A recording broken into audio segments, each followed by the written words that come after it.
જય દ્વારકાધીશ. જય દ્વારકાધીશ. અમૃત પુષ્પ કેન્દ્ર ચલાલા.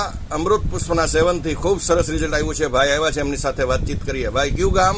ચલાલા. તમારું આખું નામ જણાવો. ચેતનભાઈ રવજીભાઈ કાથરોટિયા. હવે આપ અમૃત પુષ્પ કોના માટે અને શું તકલીફ માટે લઈ ગયા હતા? મારા માટે જ લઈ ગયો હતો અને એસિડિટી મને ખૂબ જોરદાર રહેતી. કેટલા વર્ષની બીમારી હતી? એટલે ઓછામાં ઓછી 1.5 વર્ષ. એટલે કેવી તકલીફો પડતી? બહુ જોરદાર. છાતીમાં ભીં થાય, શ્વાસ લેવામાં તકલીફ થાય અને ગળે નકરા ખાટા ઉડકાર આવે.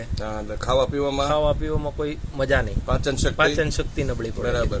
હવે આ પીડા કેટલા ટાઈમથી ભોગવતા હતા? 1.5 વર્ષથી. અને એના માટે શું કરાવડાવેલું પેલા કઈ ટ્રીટમેન્ટ? એના માટે મેં એમડી ની 4-5 મહિના દવા લીધેલી. પછી અમદાવાદનો સારામાં સારો ગેસ્ટ્રોલોજીસ્ટ છે, એની 6-7 મહિના દવા લીધેલી. બરાબર. એમાં રિઝલ્ટ નહોતું. એની દવા ચાલુ હોય ત્યાં સુધી સારું, પછી પ્રોબ્લેમ ઉભી નું. ત્યાર પછી હવે આપણે અમૃત પુષ્પની કેટલી બોટલનું સેવન કર્યું પહેલા? હજી આખી એક પૂરી નથી થઈ. અને એક બોટલનું સેવન કર્યા પછી અત્યારે જે તકલીફો હતી એની અંદર શું સુધારો થયો?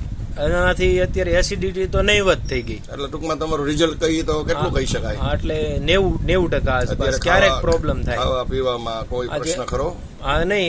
આ જે પાક્કે પાયે આની જે કહે છે કે આપણે આનું હરખે હરખું કોઈ દૂધની વસ્તુ નહીં ખાવી, એની પરેજી એકદમ પાળો એટલે 100% મટી જાય એવું છે. અત્યારે તમને રિઝલ્ટ?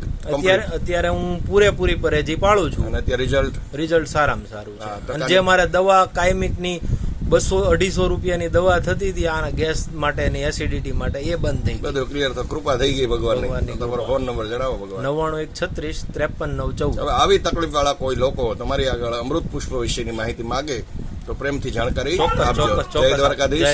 જય ગુરુ મહારાજ. જય દાન મહારાજ. જય દાન મહારાજ. જય સિયારામ. જય સિયારામ.